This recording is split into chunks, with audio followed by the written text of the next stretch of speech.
साल पीछे चले जाइए जब भारत की जीडीपी 36 थी,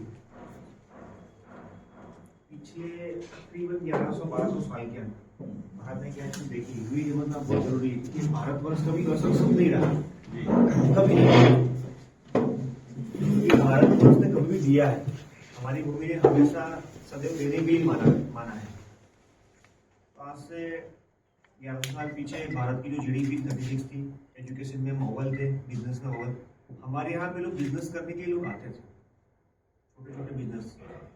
दुख की बात यह है कि हमारे देश में उस कंट्री ने राज किया कि जिसके यहाँ मतलब भीख मांगने को भी रोटी नहीं मिलती थी, जिसके यहाँ बिजनेस की कोई वैल्यू नहीं थी, जहाँ पे हमारे यहाँ नील का यूज पहले होता था कपड़ों पे डाई करने के लिए। ये हमारा खुद का ब्रांड है, ये हमारी खुद की प्रोडक्ट है, हमारा पैटर्न है। तो वो तक वो नील पहले के जमाने में नील बहुत बेसिक तरीके से यूज करते थे कपड़ों के लिए, कपड़े धोने के लिए। आपने देखा होगा कि भाई हमारे आज से 100 साल पहले अगर कपड़े प्रेस करने हो, कपड़े की क्वालिटी मेंटेन करनी हो, अगर कपड़ा पुराना होगा उसको नील में एक बार वॉश कर लेते थे तो वो थोड़ा सा अच्छा हो जाता। इस पर्पज से नील का यूज करते थे। फिर वो ब्रिटेन कंपनी इंडिया में आती है और इंडिया में राज करती है। मतलब समझिए कि 300 साल ये मुगल साम्राज्य रहा, 390 साल ब्रिटिश कंपनी रही अपने यहाँ पे, 1000 साल के अंदर भारत ने खोया ही है। लेकिन इन आज़ादी के 75 साल होने के बाद भारत की जीडीपी चाहिए उतनी ग्रो नहीं हुई। इसके पीछे काफ़ी सारे पॉलिटिकल रीजन हो सकते हैं। हमारे पास स्किल्स नहीं थी, इंफ्रास्ट्रक्चर नहीं था। हमारे पास इंफ्रा बनना शुरू हुआ 1992 के बाद। हमने ये सोचा कि हमारे पास इंफ्रा होना चाहिए, ये होना चाहिए। मतलब पिछले 75 साल में हम इकोनॉमिकल 5वें-6वें नंबर पे हैं, इंडिया की सेकंड थर्ड हमारे पास फौज है। मतलब जिस देश ने 1000 साल सहा, 1200 साल जिसने अत्याचार सहे, वो आज के डेट में अगर कहीं लीड कर रहा है। और ये डाटा आया है कि आने वाले 35 ईयर तक भारत यंग कंट्री रहेगी। मतलब हम एम्पावरमेंट देने के लिए आज के डेट में रेडी है। तो हम असक्षम नहीं है, ना मेरा भारतवर्ष असक्षम है। हम सब लोग यहाँ बैठे हैं, सबके पास कोई ना कोई आइडिया होगा। लेकिन जब हम हमारे आइडिया शेयर कर लेंगे और जब मीटिंग के बाद जाएंगे तो क्या हो जाएगा, हर किसी के पास 10 आइडियाज हैं। सो ये चीज है, हमारे पास सबके पास अपने अपने स्किल्स हैं। वो स्किल्स हम अपने प्लेटफॉर्म पे देते हैं तो उससे क्या होता है, आमतौर पे बिजनेस में इनिशियल लेवल पे बहुत प्रॉब्लम आते हैं, जहाँ पे हम प्रॉपर डिसीजन नहीं ले पाते। जो डिसीजंस उसकी सेल्स पॉलिसी को लेके हो सकता है, उसके रेवेन्यू, इनिशियल एक्सपेंडिचर क्या सेट करने चाहिए, ये बेसिक्स होते हैं किसी कंपनी के। कि अगर मेरा अभी सेटअप है, अभी मेरा स्टार्टअप है, तो वहाँ मेरा रेवेन्यू मॉडल क्या होना चाहिए, मुझे कितना हाथ फ्री रखना चाहिए एक्सपेंडिचर कंट्रोल करने के लिए, मेरी मार्केटिंग स्ट्रेटेजी क्या होनी चाहिए। ये सारी स्किल्स जो आज हमने अर्न की है, ये हम यूपीआई के माध्यम से दें। उससे क्या होगा, जो आने वाली जो नए एंटरप्रेन्योर्स जुड़ेंगे, नए बिजनेसमैन जुड़ेंगे, वो गलतियां करेंगे। अगर वो इंडिविजुअल है तो गलतियां करेंगे, लेकिन वो अगर कोई एक समूह में रहते हैं तो वहां उन्हें उस मिस्टेक करने से रोका जा सकता है। तो यहाँ जुड़ने का ये एक आपको मेजर बेनिफिट है कि अगर मैं कहीं इंडिविजुअल काम करूँ तो मुझसे मिस्टेक, तो वहाँ मेरे पास ना गाइडलाइन होगी, ना कंसल्टिंग होगी, ना काउंसलिंग होगी। रेवेन्यू शेयरिंग को मैं अपने ब्रेन से डिसीजन लूंगा। फिर वहाँ मेरे कुछ बिजनेस लॉस होंगे। इनिशियल में सोचते हैं ना कि भाई मैंने बिजनेस स्टार्ट कर दिया सर, लेकिन माझा तासा होऊन गेला, माझा बिजनेसच नाही वाढला, नाही बिजनेस नंतर त्याला मी संपवून टाकला। आमतौर पर ऐसा होता है। उसके पीछे रीजन ये होता है कि जब हम कोई बिजनेस करते हैं तो उसमें हमें एनालिसिस करना पड़ता है डाटा का, उसका मार्केट स्टडी, हमारा क्लाइंट बेस क्या होना चाहिए।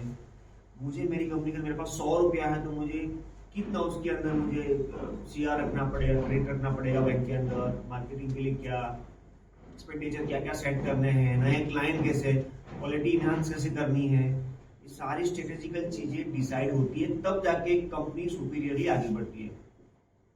जब आप इंदिरा जी के साथ थे तकरीबन 7-8 साल में उनके साथ हम लोगों ने काम किया है। मैं खुद उनसे डिस्कशन करते थे हमारी पॉलिसीज बनाने के लिए। सर ने एक बात की, तकरीबन 5 जून 2000 की बात है, जब मैं यूएस जा रहा था MBBS करने के लिए। तो बंसल जी, नागर जी, मैं और पवन जी, हम 4 लोग दारू पीने के लिए बैठे। मेरा विदय से वारा था। तो उस टेबल पे हमने डिसाइड किया कि एजुकेशन की चेन शुरू कर दीजिए। और इन 4 ईयर 5 ईयर हमने सबने काम बांटे। मेरा काम था, भाई डॉक्टर साहब आपका अच्छा ग्रुप है, आपकी अच्छी बाहर अप्रोच है, तो आप इन्वेस्टर्स लाइए। तो हमने इंडिया की सबसे पहली एजुकेशनल चेन बनाई जिसको कहते हैं दिल्ली पब्लिक स्कूल। समय के साथ साथ वहां भी परिवारवाद आया, हम लोग अलग हुए। फिर मैंने उस ब्रांड को हमने हमारे कुछ छोटे से, जैसे कि पांडवों के साथ जैसे हुआ कि खांडा उरस मिला तो हमने हमारी कुछ गिरी स्कूल लेके हमने वहां से हम अलग हो गए, कुर्सी जी अलग हो गए, तो हमने दिल्ली पब्लिक इंटरनेशनल स्कूल बनाया। आज इंडिया की वो भी, आज ग्लोबली हम 250 स्कूल एग्जिस्ट करते हैं और आने वाले दिनों में हम तकरीबन 500 स्कूल और बनाएंगे। इन 2047 हमारे पास तकरीबन 5000 स्कूल्स होंगे जो सिर्फ एक चैनल पे काम करेंगे, मतलब वन नेशन वन एजुकेशन। हम इस पॉलिसीज पे हम काम कर रहे हैं। तो ये स्किल्स, ये अनुभव, ये जब हम टेबल पे कोई डिस्कशंस करते हैं, इसका अपना को लिमिटेड होता है, हमें कोई प्लेटफॉर्म मिलता है। जब हम लोगों ने काम शुरू किया था तो हमारे पास कोई प्लेटफॉर्म नहीं था।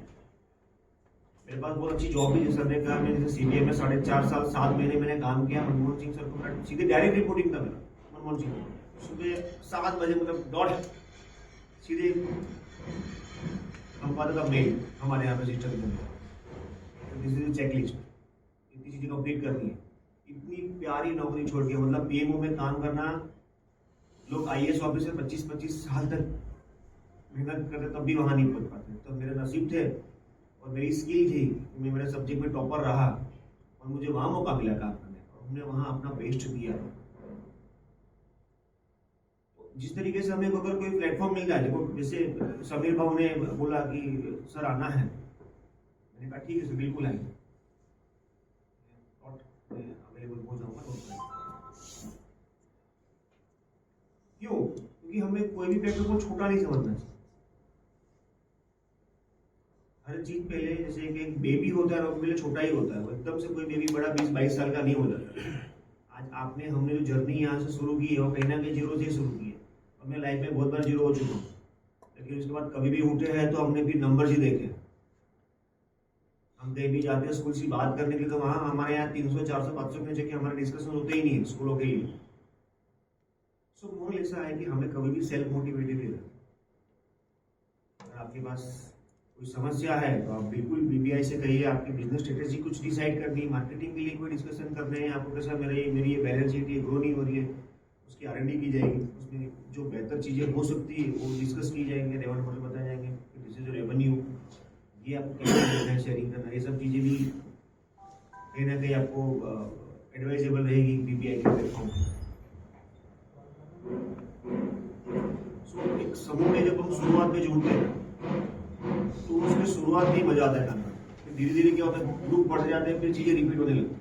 प्रॉब्लम्स कभी भी नए नहीं आते किसी की भी लाइफ के अंदर, वो बेसिक होते हैं और सेम ही होते हैं।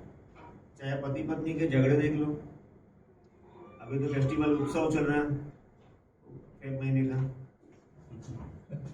तो ये सब चीजें बहुत बेसिक होती है, सेम ही होती है, उसमें लाइट मॉडिफिकेशन होते हैं, दैट्स इट।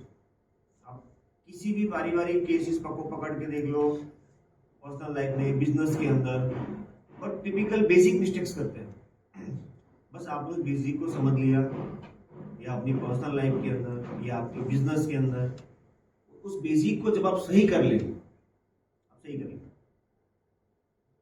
एग्जाम्पल के तौर पर पहले फ्रेंचाइजी बांटते थे, हमने भी फ्रेंचाइजी बांटना बंद कर दिया, हम एक भी फ्रेंचाइजी सेल नहीं करते। We are working with only one JV, joint venture।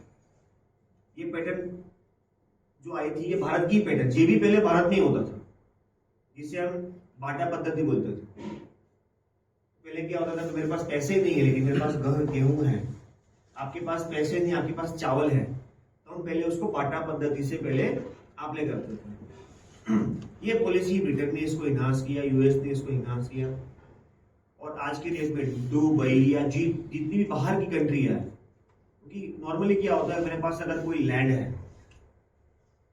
तो मैंने मेरा पैसा उस लैंड को बाय करने के लिए लगा दिया। अब मेरे पास बहुत लिमिटेड फंड है और इतना फंड तो नहीं होगा कि मैं इसको डेवलप, बिकॉज ऑफ 100 में से 5 ही लोग ऐसे होंगे जो सेल्फ हैंड उसको डेवलप कर लेंगे।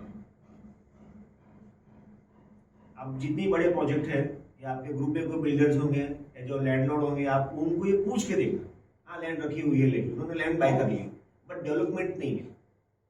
यूएस का डेवलपमेंट फास्ट है बिकॉज ऑफ द जेवी, जॉइंट वेंचर। मेरा ये खुद का पर्सनल स्टडी है।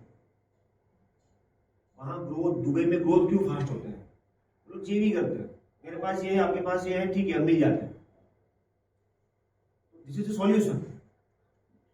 लेकिन हम वेट करेंगे, नहीं यार मेरे पास पैसा आएगा तब मैं उसका डेवलपमेंट करूंगा, तो क्या हो जाएगा, आपने खुद का तो डेवलपमेंट लॉस्ट किया, स्लो किया, लेकिन उस कंट्री को जो बेहतर चीज हो सकती थी, मिल सकती थी, वो समय पे नहीं मिली।